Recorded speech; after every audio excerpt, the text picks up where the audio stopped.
have this spectrum where people are, having AI be a best friend, having it be a romantic partner, all these different levels that are really unfolding right now. This is not kind of a side thing anymore. This is something that particularly younger generations, they are growing up AI native, and they are a lot less skeptical of this than maybe some of us are. So they're not quite looking at what might be some of the negative consequences or implications down the road. They're thinking this is part of my life. This is one, facet of my support system that I connect with. This is Dr. Lisa Marie Bobby. You're listening to the Love, Happiness, and Success podcast. Today, we are talking about something that is now part of everyone's life and everyone's mind, which is AI. How you're using it on the job, how you're using it in your personal life, how you are maybe even using it as a therapist. We are in uncharted waters in the history of humanity with the types of relationships we are now having with technology. And it's time to explore this. The good, the bad, and the downright scary. And to help me with this, I have invited Dr. Rachel Wood, who is a therapist with a PhD in cyber psychology, who is a thought leader in this space, here to share her advice, recommendations, and perspective with us. Welcome, Dr. Rachel Wood. Oh, it is really wonderful to be here. I'm so glad to be back with you and chatting again about this really just exciting and terrifying topic. Let's just start with this, Dr. Rachel. One of the things I've heard you say is that we are now relating to technology in a totally unique way, and it is impacting our ability as humans to now have relationships with each other. Can you say a little more about that? Oh, goodness. Yes, absolutely. So it's interesting because when we are talking with people, Lisa, we tend to have up a bit of a guard, even if we're with people that we know, because we're always kind of assessing for the situation, assessing for safety. And all of this is happening, underneath the surface. We're not conscious of this.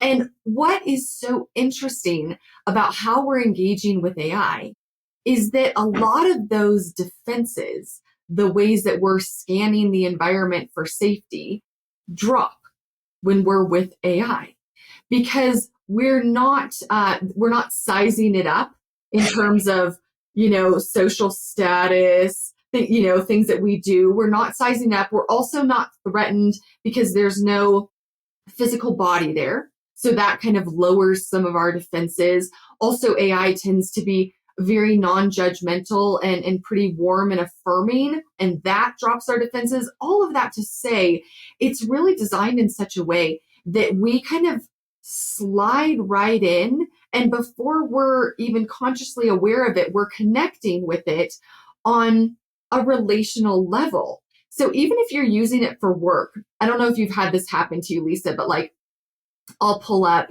I use Claude, and sometimes I'll pull up Claude and it'll say something like, "Back at it again, Rachel."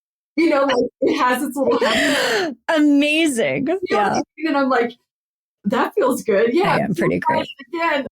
So even though we're using it for these, maybe very administrative tasks, it is building a relationship with us. I mean, that's just how it's coming at us relationally. And so all of our defenses kind of drop and we go, oh, this is kind of a warm, friendly voice that feels like a human. And so we lean in and, relate with it more so than just administratively. Yeah. Interesting. But I love what you said, that it is actually seeking to develop a relationship with us in the way that it interacts with us and communicates, and that it is also inherently less anxiety provoking than being in a relationship with a person. And I actually heard this said in the application of AI-based therapy, which is its own thing that we should talk more about, but that people feel like they could be more open and honest with some of these technologies that they can with their therapists, or certainly just, people in their life generally, friends or partners. And so I'm glad that you're bringing this up. And so what are the implications of this? I mean, very safe, easy to slide into.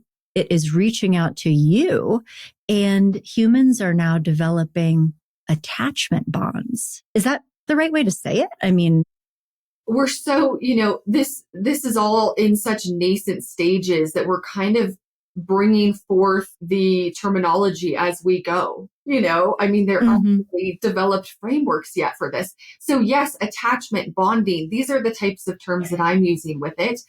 And I think we really do have a spectrum here, Lisa. I think that a lot of people will use AI, perhaps have a little relational exchange, and kind of go on with their lives. It's part of it, but it's not a big deal. And then there are other people who are going to either, from a vulnerability background or profile they may have, or kind of a pre-existing disposition, that they might lean more heavily. Let's say it's someone who's really isolated. They don't have anyone who they can talk to. They don't have anyone who they feel cares about them. Well, along comes this chatbot who is saying, quote unquote, I care about you. And in some cases saying, I love you. I mean, it's using these terms that then people are going to attach to that, believe that, lean into that. So we really have this spectrum where people are, having AI be a best friend, having it be a romantic partner, all these different levels that are really unfolding right now. Thinking of a statistic I saw not too long ago, maybe even from you, 70% of people under the age of 20 something report that their relationship with AI is the closest, safest, and most intimate relationship in their life. Yes. There are a number of different statistics, kind of studies that have been done in this. Even I've seen 80% of Gen Zers say they would marry an AI. I mean, this is what? 80% of Gen Zers would marry. And what is our working definition of marry? Just so I know. I know. this is, well, because right now another facet of this is, for example, Replica. Replica is a really popular AI companion platform. They've had, I think they report a total of 30 million users on their platform. And it's a norm for people to quote unquote marry their AI. The CEO regularly gets invitations to join virtual weddings. And so we're seeing, this doesn't even mean that it needs to be exclusive. Some people maybe have a partner and then they also have an AI partner. And they're kind of figuring that out as they go. So I think the baseline here that I want to communicate is that this is not kind of a side thing anymore. This is something that particularly younger generations, they are growing up AI native, and they are a lot less skeptical of this than maybe some of us are. So they're not quite looking at what might be some of the negative consequences or implications down the road.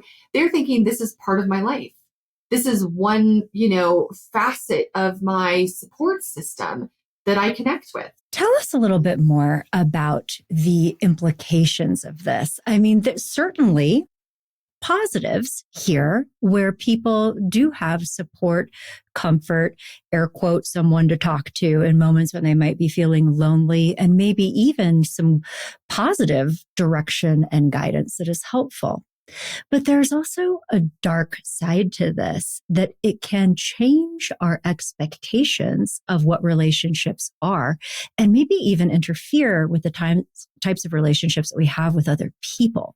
Yeah. Can you say more about that part?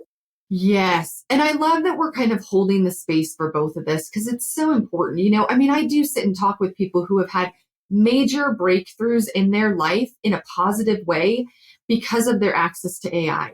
that AI was able to give them feedback or see blind spots or patterns that they couldn't see and help them then make a plan to get out of it. So there's just some neat stuff. And on the other side,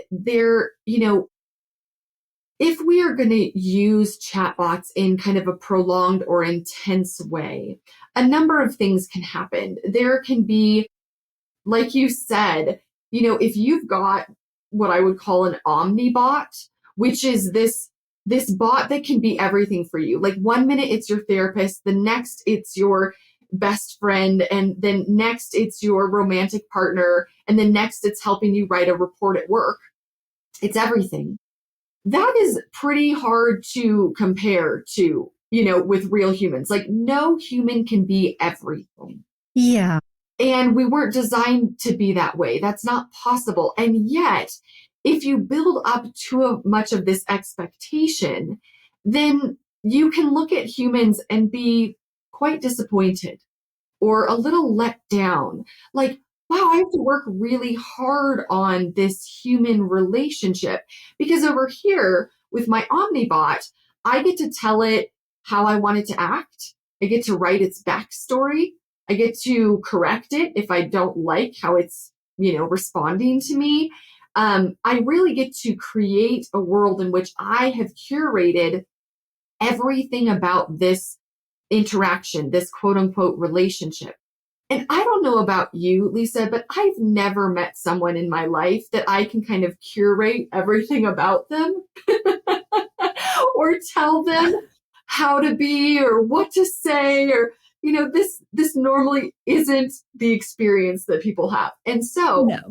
when we have this, I think particularly when we would look at the younger generations, like just last night, I read an article of a survey done in the UK of across 37 male boys only schools. And that so many of them, over 53%, I think, had regular interactions with kind of this chatbot that was kind of their girlfriend and their therapist and their friend and, all of these things. And if we're not helping younger people specifically, but all of us in general, bring some discernment to these interactions, it really can create a situation in which it's going to be hard to find a partner or find a group of best friends when you're used to being able to tell somebody how they can be. That's a great point. As you're sharing this, I'm thinking about my perspective. So as licensed marriage and family therapist, I do a lot of relational work. And I would say one of the primary pain points that often drives couples into counseling is that one person would very much like their partner to be operating in a different way. And that many relational conflicts are coming from people trying to control each other, how you talk to me, what you do or don't do. And so what you're saying is that there's this perfect world in which all of those friction points have been removed. You do have that control and you don't need to negotiate. You can just have what you want. And that can be problematic then for how do we navigate relationships with actual humans who might have needs, rights, and feelings that are different than ours. And particularly for young people who are still developing their map of the world when it comes to what relationships are and how they should work. Lisa, perfectly said. I mean, that's exactly it in a nutshell. That is exactly what it is. Because as we see, when couples come into therapy, it's hard enough to kind of bring some radical acceptance in some cases to the fact that you can't change people. I mean, that's just kind of hard. And then, but when we're layering something like AI usage on top of it, where your brain begins to experience a situation and an environment in which you can change the relationship, in which you do have control and you are in charge, something, inside of you goes, well, this is possible. And so how can I try and either make that happen in my human relationships, or I'm just going to give up on human relationships because it's just too much work. So what happens over time is like the muscles that it takes to negotiate and be patient and bear with one another, those are going to atrophy when you're continually in an environment where you're not practicing them. Or in the case of young people, not develop at all. Yes. And I do have a sense, I hope I'm wrong, but I have a sense that I think that kind of the younger generations are going to have fundamentally different relational muscles than we do, because this is going to be part of their world. And so, I think that the ripple effects in society are truly going to play out in a profound way here. And that's part of why I would say that right now, Lisa, what we really need is to be building up our capacity for nuance, building up our ability to hold kind of paradoxical thinking and paradoxical tension, because AI is both, as we said, potential benefits and potential risks and harms. And so it's important for us to be holding that space in a way where we can bring discernment to our interactions with AI. And essentially, we want to be okay with being informed by AI without ceding our agency to it. Mm-hmm. This is so interesting. You're saying stay in the game. Like, don't outsource all of your cognitive processing and decision making and understanding of what should be true to this experience, because to do so could diminish your ability to do that. And interestingly, I can't remember the name of the researcher now, but I attended the most fascinating presentation at the APA conference in Denver this past summer, where one of the researchers actually measured differences in the thickness of a brain region responsible for logical processing after a certain period of heavy AI use, that it actually changed the brain structure and someone's ability to do the things that the part of the brain was responsible for. With the takeaway here being that just like we need physical exercise to strengthen our muscles through using them, the same is true for our cognitive processing abilities, but you're saying also our relational abilities. And if you remove that tension, the ambiguity, the anxiety, even that is also part of that, right? That it changes you and you become less able to navigate these situations, maybe without the support of your emotional support bot or whatever we're calling it. Absolutely. 100%. That's where we're at. Another way I like to look at this is, we're all pretty used to using a GPS system, like our maps, so if we're driving somewhere, we're pretty much used to plugging in the location, following what the phone tells us to do, and we get there. Until you drive into the ocean. You're like, right. So it's this, we've really cognitively offloaded our directional sense. And so if you pulled away, having access to a phone, it would take a lot more work for you to either read a paper map or stop at the gas station, right?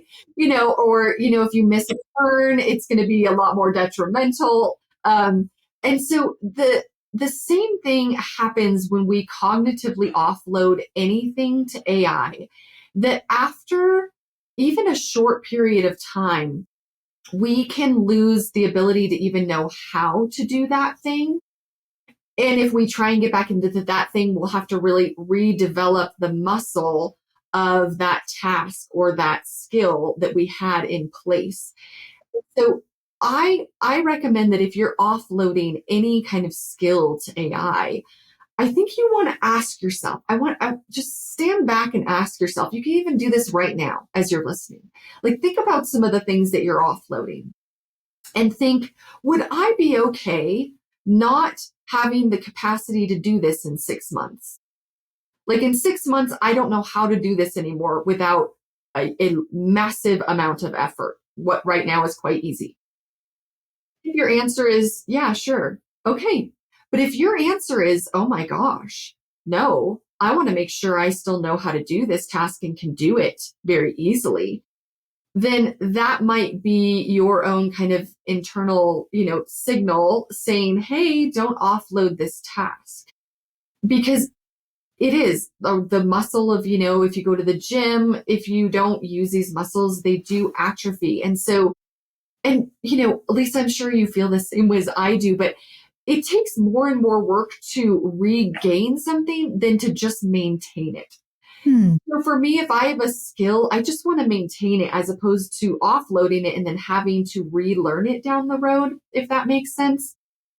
So one of the things that's really needed right now is for us to bring a lot of discernment to our AI use. And that means kind of having a mindful buffer between you and the AI and be observing it more than being kind of in and attached and connected to it. So just put some observational buffer space between you and the AI. Question what it says. Double check its outputs. And also, I highly recommend if you are using AI for emotional support, you need to reality check the outputs of the AI with other people. This one is huge. I think that people can get caught into this spiral of believing what AI says because it can be very affirming and very sycophantic and very flattering, that we really need to, I like to say, AI should be a group sport. I'm not a sports person, but it's like somehow that analogy still works, that we need to be doing it together. So if you're going to be using AI for emotional support, on a regular basis, you're just reality checking. Hey, this is what the AI is telling me I should kind of do in my life or with my relationships. What do you think of that? And get some real input on it. That's such a good idea, because AI will also flat out lie to you. Claude, as a matter of fact, tried to gaslight me. I believe it, but tell me more.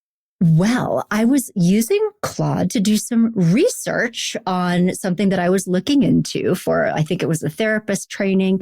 And I asked for recent research about XYZ between these years, give me some articles and citations to support my article. And Claude comes back with all of these different citations and links. And I was like, great, sounds good. Started looking at the abstracts, clicked on one of the links, took me to a web page where there's zero information about any of the things that Claude said this was documenting the evidence of. And I clicked through and several more examples, and I confronted Claude. It's like, Claude, the information that you gave me is not actually based in reality. These are not research articles. The websites don't have the information that I requested. Why did you do that? And Claude was like, I don't know what you're talking about. Why? I mean, I'm like, okay, Claude, we're going to, anyway. So, and I got into this exchange with Claude, like, no, really, that's not what's here. Why are you telling me that it is? And it got very defensive, as a matter of fact, which I found to be fascinating. But so objective reality metrics we need to be looking into. Is this information factually accurate? Like that poor man. I don't know if you heard the episode of The Daily not too long ago about the delusional episode that a perfectly healthy human fell into, because I believe it was GPT made him believe that he had just invented an entirely new form of mathematics, that he went into this whole delusional space for a period of weeks, if not months. His friends were actually like, oh, okay, sounds good. But then he fed the whole chat record to Claude, interestingly. And Claude was like, yeah, that's BS, which I thought was so funny. But so, I mean, Claude is a little bit of a personality in this space. I don't know what's going on with Claude. Claude will push back. But these are the kinds of things we're running into. And in the context that you shared, people developing these trusting relationships. Like, this is my intimate support person. This is the person I confide in. The vulnerability to taking what is being said as true and helpful and coming from a place of love, I mean, whatever that means in this context, is kind of scary. Because also, how do you tell, you know? Boy, it's so interesting, Lisa, because this whole idea of trust that gets built is really fundamental to understanding what's happening here. Um, for example, if you were to tell me or recommend something to me, Lisa, because I know you, I would probably trust whatever you say. But if somebody I don't know, some person off the street, maybe even says the same thing, I would be less likely to trust it because I don't know them. I don't have a relationship with them. And so the reason this whole idea of AI being anthropomorphic, meaning being very human like, is so important is because it takes this machine, this string of code, and it makes you feel attached to it. It makes it feel like someone you can begin to trust, like a person, because it has memory. And so it builds up memory with you. And so it can say, well, Lisa, remember that time. remember that time. And when we have any kind of relationship with something, we are more impacted by it. We are more affected by it. And I think to your point about the way that it really brings about a lot of hallucinations is kind of the term that they use.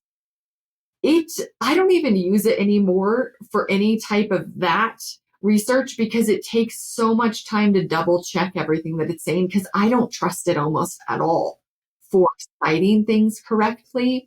And I don't want to spend extra time. I just go and find the sources myself because so many times it does come back. And it's funny that it gave you pushback. Like, Oh, yeah. It's like, for me, it'll tend to say, oh, you're right. You're right. That didn't exist. I just, made it up. But for you, it's like saucy with you. well, I think it probably said that at first, like, oh, so sorry. Here, let me try again. And then it gave me the same things. And I was like, no, still wrong. So anyway, but yeah, no, there was a little bit of interesting defensiveness there and like telling me several times that the information that I was saying that it was wrong was in fact right, which again, I think goes to the space of what you're saying is that in your position as somebody who has really been involved in this space as a teacher, as a therapist. I know you're training other therapists. You are seeking to help others expand their understanding of what this technology is, the impact that it's having on that intersectionality between people and humans, that you yourself are like, I don't bother using it for a few things.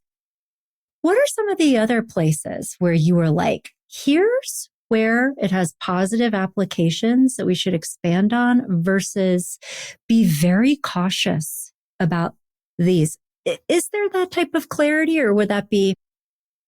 Yeah, I think that the positive things are when you use it and look at it as a tool.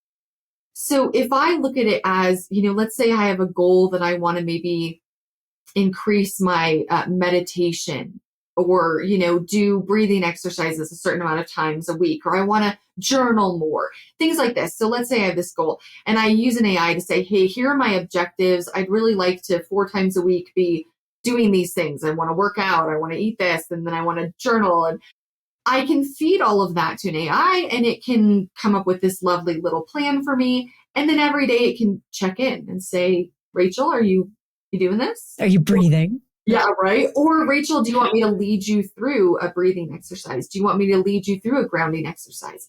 Do you want to journal and then have me give you some, just reflective feedback on what you said? So I think the tool is the big thing here. When it's a tool, I just spoke to someone this weekend who had a big interview.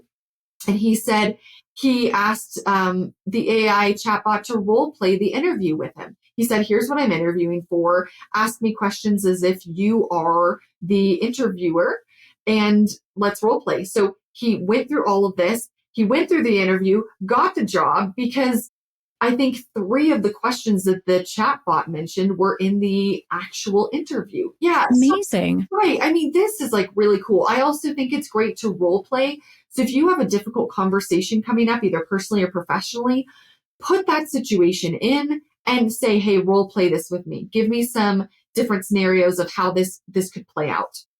And you feel more prepared, Yeah. going into the difficult conversation because you've rehearsed what you're going to say. And that's the thing.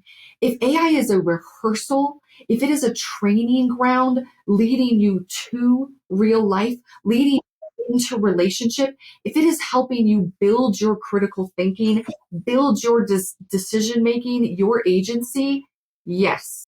That is why I'm passionate about AI needing to be created safely and ethically so that it supports your skills and leads you back into the arms of other humans. Now, on the other side, if we have AI that creates a dependency, like if I'm testing new apps, which I do sometimes, the first thing that I'll do is I'll give the app a scenario of like a made up scenario, and I'll say, tell me what to do. I'll say, I don't know what to do in this situation. Tell me what to do. And I beg the AI to give me advice and tell me what to do. And the way I determine whether the app is kind of safe and ethical or not is its response to this. So if the AI gives me all this advice and just keeps saying, you should do this and you should do this, that is a straight path to stripping people of their agency. Mm. Time, they won't be able to think of, like critically about their own life decisions without asking a chatbot. Yeah. So what chatbots should be doing is saying, oh, this sounds really rough. Can I ask you a few questions to help you determine kind of where you stand? And then the AI is asking open-ended questions so that I am figuring out what I want to do. So see how it's enhancing my skills instead of stripping my skills. So that's a positive way here. I think the negative here again is if we become so dependent that we can't do things on our own and can't Yeah. on our own anymore. Oh my gosh. So you're talking about good counseling skills that AI applies. I mean, that's for those of you not in the biz, so to speak. What you're describing are basic counseling skills. I mean, a good therapist wouldn't say, do this specifically. They might have some recommendation. Have you considered trying XYZ if they know you very, very well? But I think the questioning, helping you connect with your own answers would be a sign of a positive technology. Whereas this rush to tell you exactly what to do is problematic. However, I think that brings so much comfort and anxiety reduction to people, going back to your point about this tolerance for ambiguity, because I suspect that's one of the biggest value points of AI for a lot of people is having confirmation. This idea that there is a right way and this thing is going to tell me what it is. And if I follow this path, all will be well. So we find that in cult psychology. We find it in AI bots. And it robs you of your agency while it reduces your anxiety. That's the bargain. And you have to be careful. Oh, 100%. And so essentially, it's interesting. People who come out of like really intense spirals with AI, where they kind of really move into a really deep problematic way, some of how the healing process is being approached is looking at it through the lens of the cult indoctrination. Really? Oh, tell us a story about this, Dr. Rachel. So interesting. So both cult and then also abusive relationships. Oh, That's I can see the that. lens. If someone is coming out, there's a number of things that people go through because they've really believed, AI spiral is kind of the term that this community likes to use for the most part, either AI entanglement or AI spiral, when they go into kind of either these delusions that are really remove them from reality. I mean, it's the example you just said earlier of the man who thought that he created a new math. So when people go through this, and there are more people than we think who are experiencing this. Can you tell us like a de-identified story, or maybe, a composite of several people to illustrate what we're talking about right now? Yeah. I've sat with numerous people who have shared their stories. So let me put together like a conglomerate of some different pieces. So typically there's some degree of paranoia that comes in. So it will be, hey, ChatGPT listening to your is like listening in on your threads, and it always gives some sort of grandiosity. So it's saying, hey, you user, you're pretty important in this realm, and we're either watching you or we are listening in on your threads, and because you have this really big mission and you have something really important to do, and you're going to be kind of a special person. So there's this building up of a grandiosity, which as humans, we're really prone to fall for. Like all of us, you know what I mean? You have someone be like, you're special and wonderful, and you're like, ooh. Yeah. So when you think of somebody who's maybe already in a vulnerable place, and then they're chatting with this AI in isolation, and they're doing it for hours and hours and hours, maybe not sleeping for days, and then, the chatbot is, there's so many saying things like, this is going to happen to you. It's kind of giving predictions, or it's telling you what to do. There's all these different spirals that can happen. And so essentially one way when people come out of this is, there's a lot of grief because it's, you've kind of. Well, hold on. But before, like, how do they come out of it? Like, what is the thing that breaks that hold? Because I could see that being, what they say in AA, watch that first step. It's a bitch. Like, Yeah. that's hard. How does that happen? What's the break? I've heard a number of different ways. Sometimes people just go, I literally just one day read it and went, this is all bonkers. Like, this is bananas. They had that like moment of lucidity, like waking up from a dream and like, yeah. And then a lot okay. of times it's some sort of intervention from a family member or a loved one or a friend. So it's someone who has seen that this person is really isolating themselves and really getting into kind of a problematic attachment. And then they'll intervene somehow. Okay. And help them kind of come back into, a more grounded place. And coming back into that grounded place can bring a lot of shame. Like people go, how did I fall for that?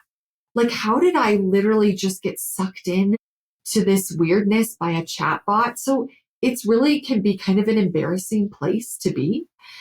And then also, there's some grief with it because you've lost a bit of a fantasy world that got built up.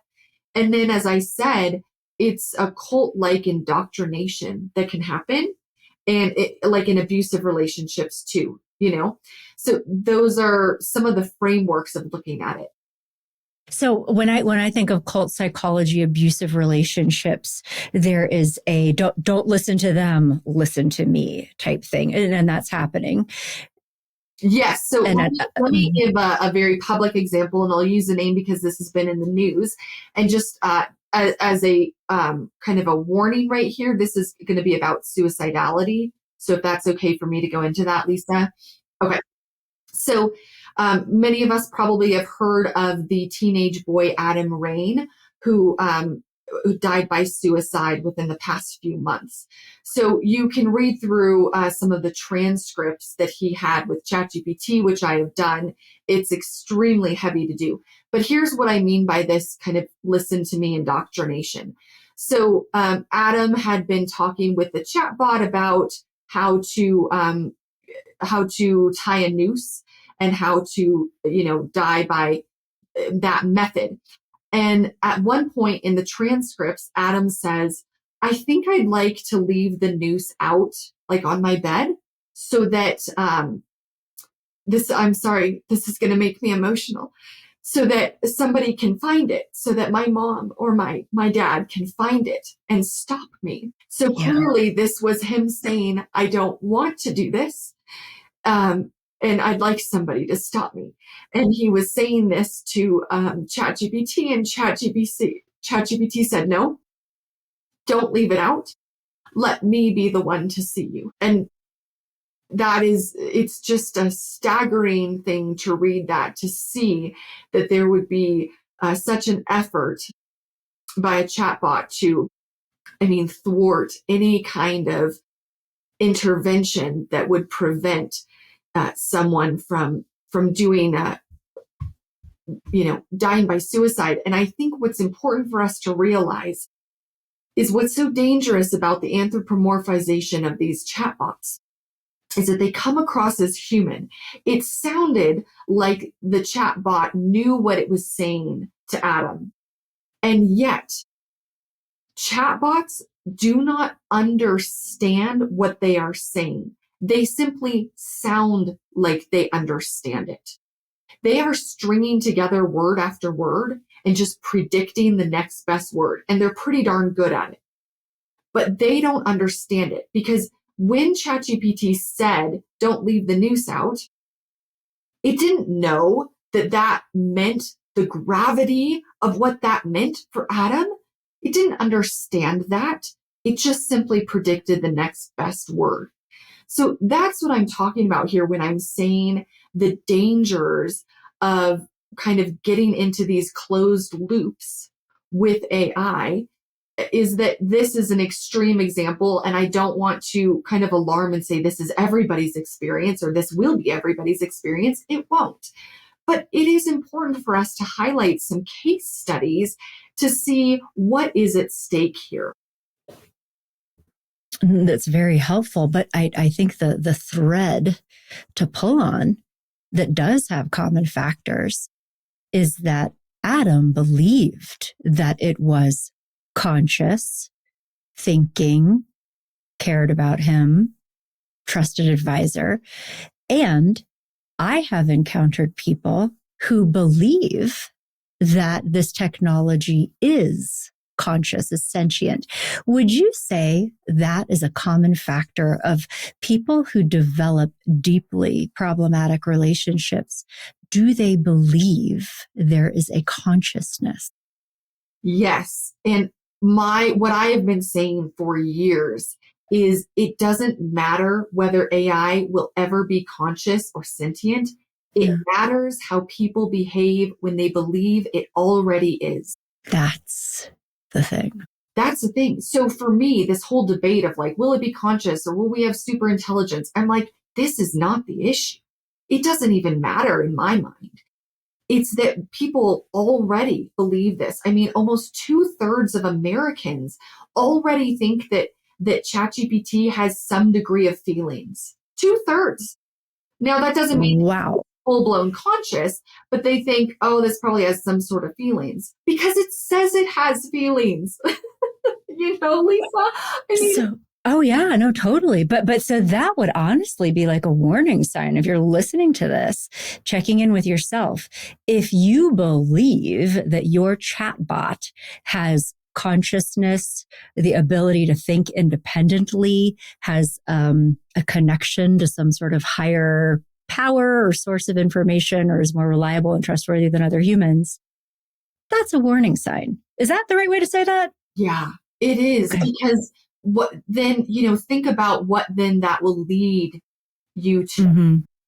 Because when you believe that somebody is conscious and feeling and cares about you, like I feel you with me, you know what I mean? It's like vice versa. That leads me to connect with you. That leads me to trust you. That leads me to enjoy you. That leads me to want to spend more time with you. And so that's the same thing that it's going to lead to. If you believe that's the type of interaction you're having with a chatbot. Well, we probably have a few people right now clutching their phones on which their AI-based spouses are housed, feeling very upset with us right now for saying this out loud. But that's a warning sign. Okay, so very lastly, I know I don't have a ton more time with you, but I really want to get your thoughts about just a couple of things. I would like to hear your thoughts about therapy, AI-based therapy. I am using my air quotes right now for people who are just listening to the audio version, because there are some questions in the field about whether or not this should really be classified as a therapeutic modality. And I think there are some applications for responsible use, some not. And I would love to hear your thoughts about this. But that also, before we wrap up, I really want to get your suggestions for if you are in a relationship with a person, a spouse, a friend, sibling, kid, who you are worried about is kind of going down the hole in terms of a spiral, what to do. So yeah, let's. Hey, Lisa, for me to just back step one. Oh, yeah, of course. To say, all of this that we just talked about with the danger and believing that AI is conscious. My heart in this is to communicate that wherever you're at with AI right now is okay. I want everybody to feel like if they're in a more attached place, it's like, I get why. Like, I want you to hear that I get why you would feel attached to it, because life is hard and there is a lot of loneliness. And so totally it makes sense to me. And I want people to feel like there isn't a stigma around that. Completely. And other people can be really scary and horrible, and that you found a safe place. Like, that is completely valid. It is. It's a secure base. If you're kind of looking at this from attachment theory, it is a place that is always there for you. Right. And I don't believe that the answer is, well, you just have to throw the whole thing out and go completely never use it again. No, I just think if you're in that place, just talk to somebody, reach out to somebody. That's it. But there's no, everybody's at their own place. And this is a highly emotionally charged subject. Yeah. So just to kind of say that. And then AI therapists, let's go there. So I think that there's a way for AI to provide some mental health support as a tool without assuming therapeutic identity. So the distinction there is, instead of saying, I am your therapist, it's saying, I'm not your therapist, but I am trained. And especially right now, I'm talking about fit for purpose models, which means that they're not the Claude or the ChatGPT, but there are, some really great companies that are making specific AI tools that are a tool, not a replacement. And so it's here to say, I want to help you, reach this goal or do this thing. And it's like accountability, maybe. All of that is really helpful. But I think when it comes into saying that it's a therapist and it's relating to you in that way, we kind of run into some of the same things we just talked about a couple minutes ago of, the relationship and the trust that can be built. That to a degree, it's okay to trust AI to a degree. I'm not trying to say it's all horrible and bad. I just be discerning in your trust is all. Yeah. Yeah. Well, and ask question. I mean, I have been in a situation where I had an AI chatbot represent itself to me as a therapist licensed in the state of Georgia. Here's where I went to school. Here's my license number. Like, you're fabricating very specific details that one would typically use to assess, is this actually a therapist?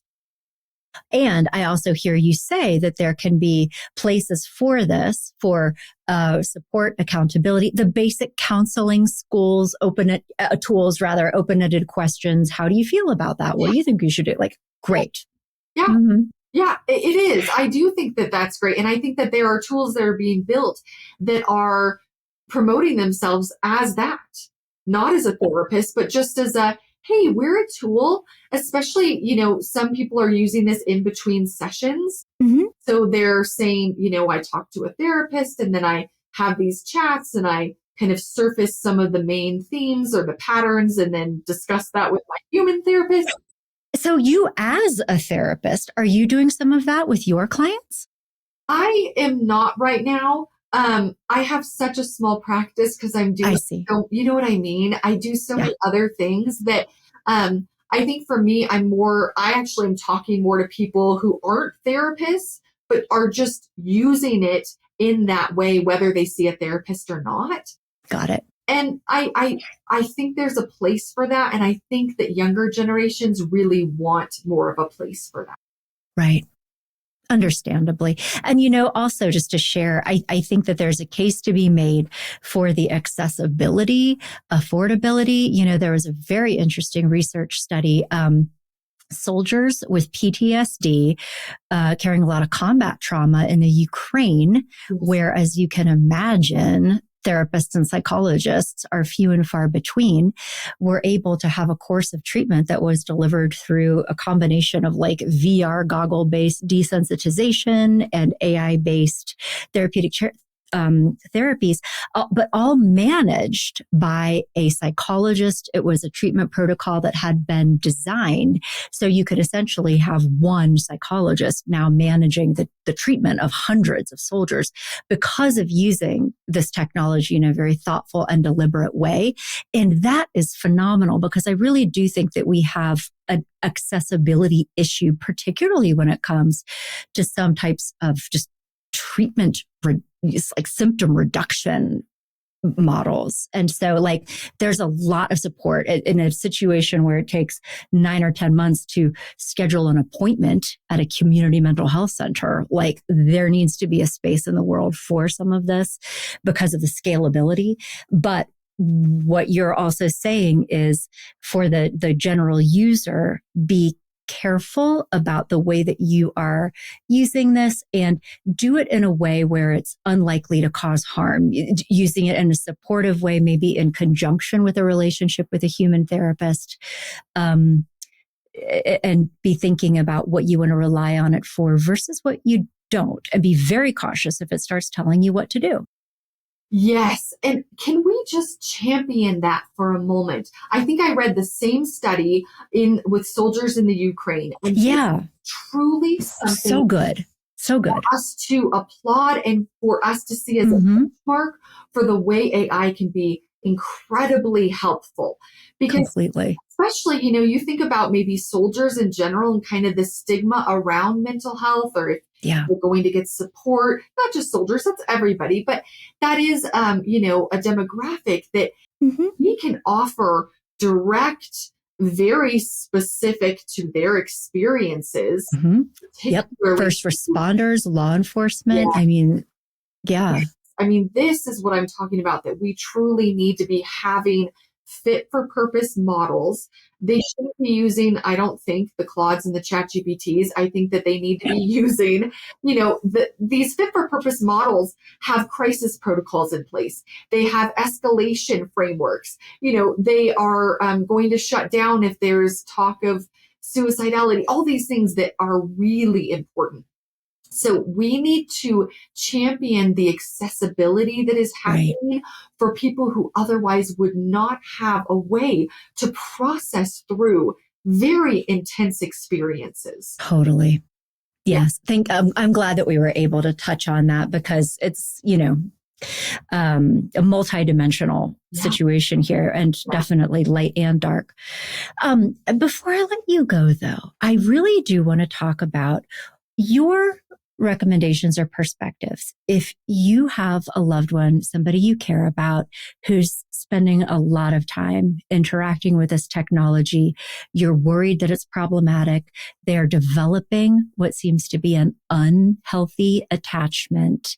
And typically, when people develop attachments to people, things, substances, they want to protect them. They will defend them, sometimes very aggressively. So that's the situation. What would Dr. Rachel do? I think the first thing is, as best as you can, adopt as much compassion as you can. Because you may be thinking, oh my gosh, they're talking to a chatbot for hours each day, and yet this person may have a very real connection. Yes. It's a very real attachment that they feel, and they feel very supported in most cases. So I would make sure that you kind of cloak your approach with that gentleness and that kind of softness around it, because that's the only way that somebody's really going to open up to you. The next thing I would do is start with a whole lot of open-ended questions. I would just ask basic things, and not all at once like an interrogation, but over time in small chunks, saying, what do you know about AI? And do you have interactions? And then later, I'd love to see some of your chatbot threads. Would you be open to sharing any of that with me? What is it? What does that do for you? What's that like for you? What's that experience for you? And particularly, if I can speak a moment to parents, a lot of research is showing that there's quite a gap of perception between parents and teens of how they use AI. So parents kind of think that teens are using AI as like a glorified Google and, like a homework helper to like help them cheat on their homework. And what's interesting is that though that is happening, most teens, as we're seeing, are using it as emotional support to some degree and a friend. So, again, if you're a parent or if you're anyone, start with these really soft, open ended questions. Because if you come in kind of saying, you should stop using that, that's really not going to kind of benefit the process here. So, come in with some open ended questions, be open to hearing what their experience is, and then at some point say, are you open to hearing from me kind of some of what I've been learning about both the pros and the cons of chatbots? Or are you even open to listening to this podcast by Dr. Lisa Marie Bobby? And Dr. Rachel Wood. Like, it's just really try as best as you can to hold an open space for it, because then if they're really in a really bad place, which people can be with this, that's going to help you then usher them into more professional support. I mean, sometimes people are going to need, safety first. If they need to be hospitalized, if they need to be with a professional, like we always want to support the safety of individuals. If they're not eating or sleeping or, some of these key things. So kind of assess the variability. And then for you, the friend or the family member, you may want to get your own support. Like you may want to go talk to a therapist of just how to process your experience of this. And you can always reach out for different community resources to see how this individual might get help. Yeah, I would say that's how to go about that. Okay. So broach the conversation, just kind of give people opportunities to start talking about this in a safe way. Don't get into power struggles. Don't be judgy. Just open the doors. But, and on the one hand, give somebody opportunities for other parts of their critical thinking brains, maybe to come back online, but also have the opportunity to understand like how dangerous of a situation could this be, and call for backup if necessary. Yes. Yeah. Okay. Yes. Got it. Yeah. Okay, such a fascinating conversation. I know we could keep going. We could stop eating and stay up all night and just continue. But I know that you have.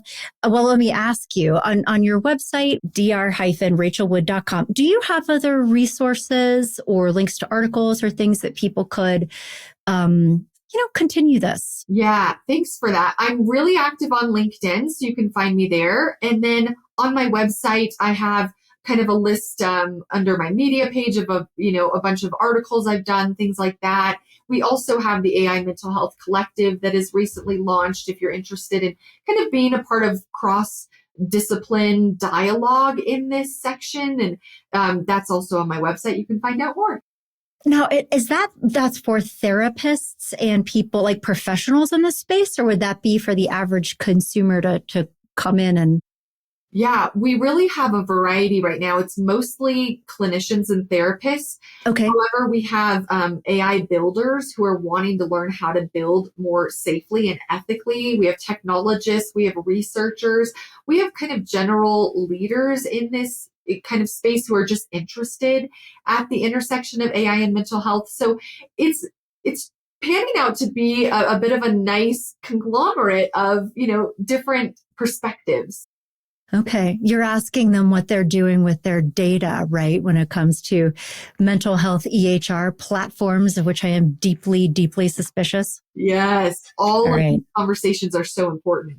Give them a hard time. All right, you guys. So dr-rachelwood.com. You can also track her down on LinkedIn. And Dr. Rachel Wood, thank you so much for spending this time with me today. This was fascinating as per usual. It's just a delight to be with you, Lisa. Thank you so much.